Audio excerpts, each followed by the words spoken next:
Welcome to Redefining Medicine, an intimate and personalized program that illustrates a different side of the practice of medicine. Our in-depth conversations will focus on the physicians and practitioners who are redefining medicine through their integrative, functional, and holistic approach to health and well-being. Our host for Redefining Medicine is Dr. Erica Schwartz. For more than 20 years, Dr. Erica has been at the forefront of advanced patient care, taking the best from conventional and integrative medicine and applying them to prevent disease. Dr. Erica is a distinguished A4M faculty member in disciplines ranging from hormone therapy, peptide therapy, and IV nutritional support. Hi, welcome to Redefining Medicine. I'm Dr. Erica Schwartz, your host. In these podcasts, we interview the innovators, the creators of the future of healthcare, those people who have the vision to see where healthcare has to go in order for us to get better lives, higher quality, and enjoy our lives more. And there's no one better to represent that group than Dr. Peter Diamandis, and he's our person of the day, and I'm so thrilled to have you. Thank you so much for coming. It's a pleasure to be here. It's a pleasure to have you here. So tell me about why you're so optimistic about the future. Yeah, it was funny. I was doing an interview with Bill Clinton back at the Clinton Global Initiative in New York, and he opened up with that exact same question, like, "Why are you so optimistic about the future? Don't you watch the news?" And No. I said, "No, I don't actually watch the news." Me neither. And so there's a number of reasons, and let me talk about why I'm optimistic in general, and then why I'm optimistic about healthcare and reinventing healthcare, reinventing medicine, which is the focus here. First of all, we're living in a time when the individual has more power to solve problems and change the world than ever before. And I don't think anyone really truly understands that. In your cell phone as an individual, if you're not a physician or a scientist, you're just a general individual, you have access to AI on the cloud, you have access to all the world's information, you have the ability to 3D print things. We don't necessarily know that we have access to these things, but we do. And so I define entrepreneurs as individuals who find a juicy problem and solve them. And it used to be that only the kings and the queens, the pharaohs, the emperors could solve any kind of a problem. And even that was monetary currency or deploying their troops. 100 years ago, it was the robber barons, the industrialists, who could work on solving a problem. But even then, it was very limited. Today, any one of us who truly want to solve a problem can. We have access to extraordinary technology, more capital than ever before. And I think one of the things I'm focused on in the work that I do, in the books that I write, the blogs, my podcast, all of that is like getting people to up their game, to say, if you're dissatisfied with something, if you're not happy with the way something is, or something's not moving fast enough, get involved, jump in, because you can make a difference. You can make a dent in the universe. And I think we're seeing that over and over again, and we can talk more about that. The flip side is, in the healthcare space, this field is moving so rapidly. All right, we have more funding coming in than ever before, billions of dollars in venture capital. It used to be just government research grants that were going in. And unfortunately, historically, almost all science was to a large degree incremental because it was peer-reviewed science, right? If you've got a breakthrough being reviewed by peers who are really focused on the way things have been in the past, you're not going to get support. If you're disrupting a field, then the people who are in the field are being disrupted, and the last thing they want. It hasn't changed a lot. It hasn't changed. So, peer-reviewed science, as important as it is, tends to keep us incremental versus breakthrough. Right. And we discard crazy ideas, but it really is, like I say, the day before something is truly a breakthrough, it's a crazy idea. So where are we trying crazy ideas? Well, we're beginning to try crazy ideas more and more in small teams. In entrepreneurs, in individual scientists who can sequence genomes and run and synthesize genomes and do protein analysis on their own with machines that they can buy. I mean, it's incredible how much we've demonetized and democratized the ability to do science.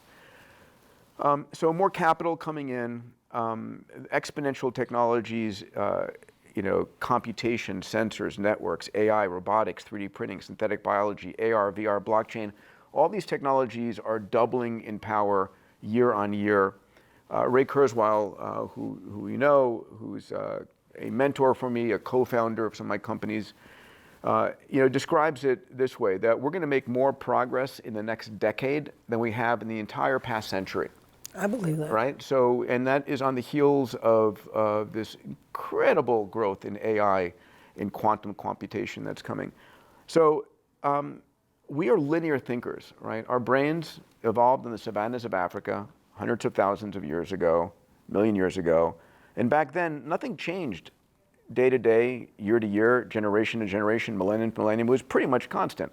And our brains are linear thinkers. The 100 billion neurons, the 100 trillion synaptic connections are wired for linear progress. But the technology that we've created is growing exponentially, right? And so it surprises people. I run a program called Abundance 360. It's part of Singularity University. It's the highest level leadership, CEO, entrepreneur event. And every year when I'm bringing the speakers to the table there, I'm blown away by what's going on. This year in particular, this March, we're focusing on a whole day on AI. And what's going on with companies like OpenAI and DeepMind and Stability.ai and Scale.ai, just to name a few, is mind-boggling. We're talking about being able to have conversations with AIs. I want you to imagine, maybe folks have heard about like DALL-E or DALL-E 2, where you can type a sentence and say, a guy and a gal sitting in white chairs with a book behind, and then it will create a photorealistic visual image of what you describe, a caption. Right. Stable diffusion, which is a product out of Stability.ai, has gone from being able to do that in 30 seconds to a second, now to 1/30th of a second. And what that means is you can describe a scene, and their software will create a photorealistic movie as you speak, right? So the revolution of this in not only Hollywood, but in education and in medicine and in learning. So there's a lot coming. And I don't think people truly understand how fast the world is changing. At the top. At the top, yes. So now let's talk about the middle. Okay. How do we help the middle? So we are doing that in a number of ways. First of all, these devices are cell phones. We have more of these devices on the planet than we have humans. Right. And on these devices, we have the ability to provide free entertainment, knowledge, education, all of these things. One of the things I teach at Abundance 360 and Singularity is want to become a billionaire, help a billion people, right? How do we uplift humanity? Another person I have coming to speak at A360 this year is a gentleman named Sal Khan, who runs the Khan Academy. And it's the largest education platform for free on the planet. And we're going to see AI and the Khan Academy and other platforms merging, where I want you to imagine that in the future, the best educators in the world are AIs that are free. It's the cost of electricity that understands your child's or an adult's language skills, their favorite sports star, movie star, color, and can create a personalized education for that individual and uplift them. And we're going to disrupt the education system. We're also, I think, as you well know, going to massively disrupt the healthcare system, right? I think that it desperately needs. It's doing it to itself. We've been doing it for years. Yeah, but you brought it at a different level. And so we're gonna topple this. I mean, the best diagnosticians will be AI systems. Ultimately, the best surgeons will be robotic systems. And people debate. It's not a matter of if; it's only a matter of when. Right? It's going to become malpractice eventually to diagnose someone without AI in the loop, right? Because you know a lot, you have a lot of experience, but I guarantee you an AI diagnostician will have read all 6,000 journal articles that day and understand if there's anything relevant to this, situation. Right. But you say that you want to diagnose disease at 0. And then you added prevention. So we've been practicing as clinicians one-on-one, and we've been practicing prevention as clinicians. We didn't call it functional medicine. We didn't call it anything. We just didn't have a name for it. But we went out of the environment that we were trained in and became prevention doctors. Yes. So for whatever, 100, 1,000, 10,000, as far as we could go, we changed healthcare. And now the whole movement is coming. How do you take what we did and make it part of what you're doing, which is bringing it to the masses? Yeah. So let me state the following, and we can talk about that, which is healthcare is going to move out of the hospital, out of the doctor's office, into the home. Been saying it for 25 years. Yes. Yes. And so Yes. we are going to 24/7. You're going to be monitored, right? I mean, I have my Aura ring, my Apple Watch. I've got a DEXA patch on, measuring my continuous glucose. I've got a little RFID chip. We're very soon, wearables, insidables, consumables, poopables, environmentables. All of these things are going to be measuring everything all the time. And all of this data, we're in the midst of a massive data explosion. I just wrote a blog about this. All of this data is going to be fed to our AI, which is monitoring everything 24/7. And if there's any variation, it's at that point that you're notified, or your medical AI and your physician are notified. But all of this is rapidly demonetized, right? And that's what we see, that when you digitize something, you're dematerializing it. Right. It physically goes away. Yeah, it you becomes explained apps. that. Yeah. And thank you. future faster than you think. Yeah. See, You did read that yeah. for sure. And so when you dematerialize it, when it becomes ones and zeros, the cost of replication is effectively 0. The cost of transmission is 0. So it's demonetized and democratized. So I do think, people need to stop and realize that Google, for the wealthiest person on the planet and the poorest person on the planet, is identical. Of course it is. And but do they have the access? Do they understand the access? Well, so this is where we're going to go. And so what does that mean? I think there's going to be a point at which, when these technologies are accessible and available, but not necessarily being used, right? Then it becomes a employer or a government is going to say, governments and employers want their citizens and their employees to be as healthy as possible. Of course, it reduces the long-term costs, right? Exactly. Massively. But when you go to insurance companies today, they don't understand it. Well, they don't, and so it needs to be changed. So we just launched something called Fountain Health Insurance. Mm-hmm. Very proud of it. So I heard that. If you go to Fountain Health, we are offering insurance for companies with 50 employees or more. And what we do, it's the same cost as your normal health insurance, but the employees insured by that get all of the advanced diagnostics, full body MRI, clearly coronary CT, Grail test, all of these, because our mission is to make money when we keep the employee healthy, right? Of course. So insurance is very perverse. Fire insurance pays you after your house burns down. Crazy. Life insurance pays you after you're dead. And that's always, right? We're behind the 8 ball, so we're going to stay behind the 8 ball. And so we have to flip. So it's all about business model changes. Mm-hmm. So I do believe health insurance, Fountain Health, other insurance companies, perhaps eventually, it's going to be, we're going to succeed by keeping you healthy, right, or we're going to succeed by keeping you alive. Correct. Right. Well, but alive optimally. Not alive sick so that you can spend all the money at the end of life. So it really is health span.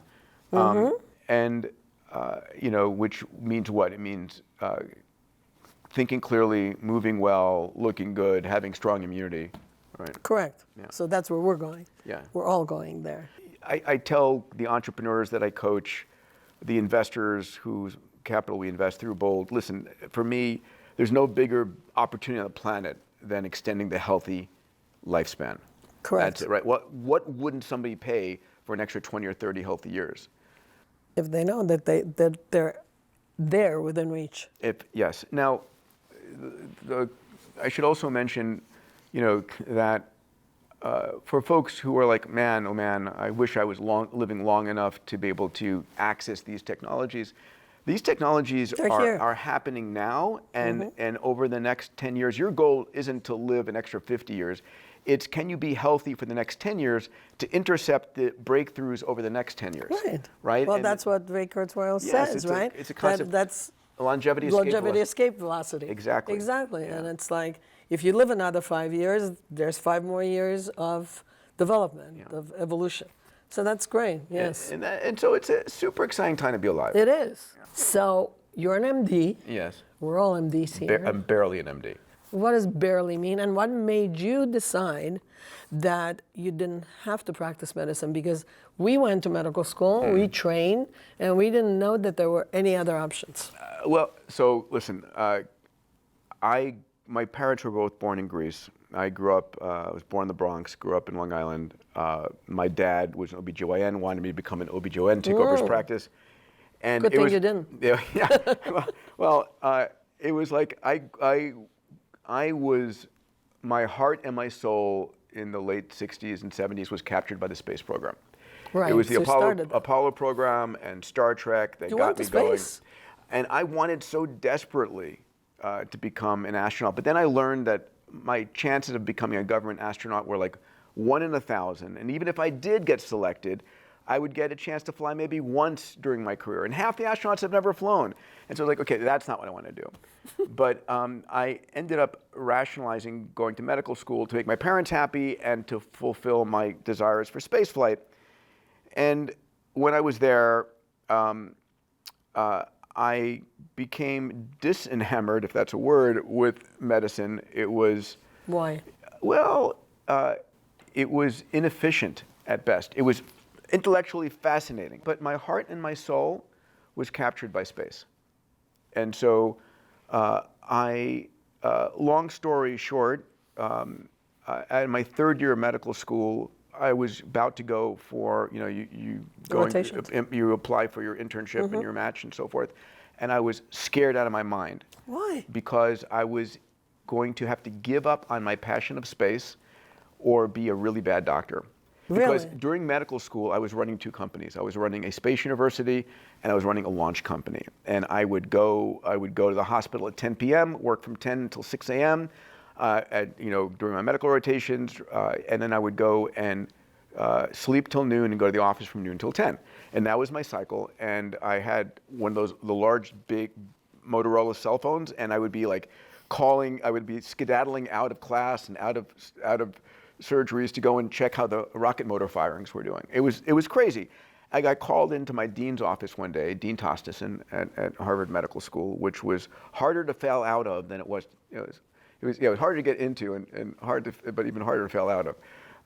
Dean Tosteson said, "What are you doing? You're on the phone all the time. You're a bright kid, but your interns and residents are telling me you're not paying attention, and you're skipping out on stuff." And I started crying. And it was like, I said, and I fessed up. I said, I promised my parents I'd graduate, but I'm doing this, I'm running this space university and this rocket company. And he said, "You're doing what?"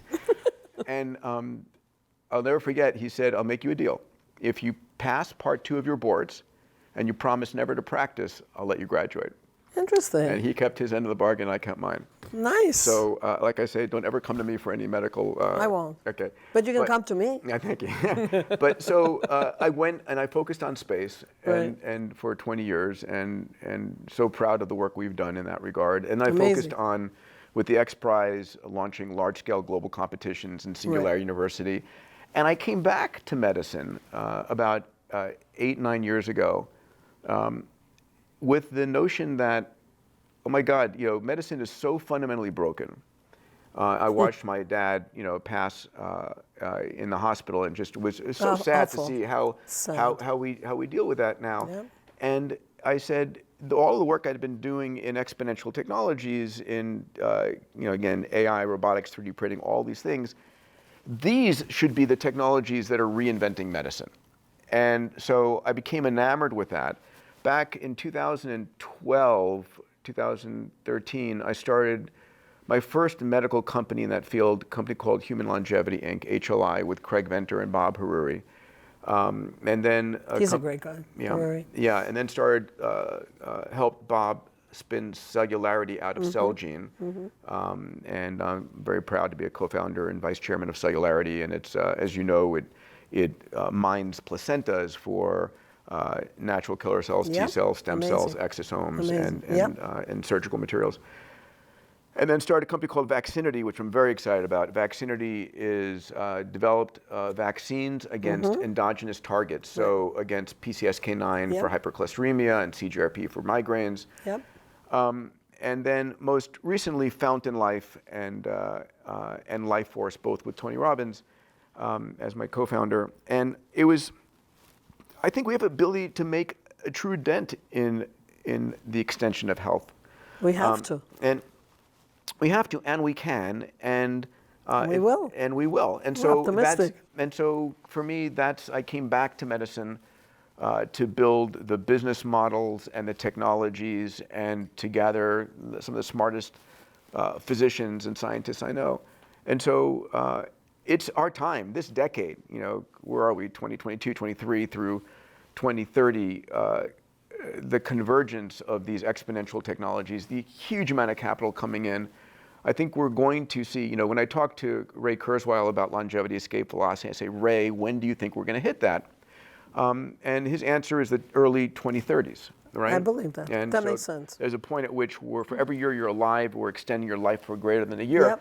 And then I was talking to George Shapiro, not George Shapiro, George Church.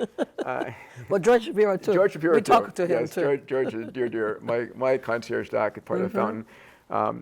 But Dr. George Church at Harvard, and I asked him, when do you think we'll hit longevity escape velocity? And I expected him to say it's decades away. And he said, you know, probably in the next 15 years.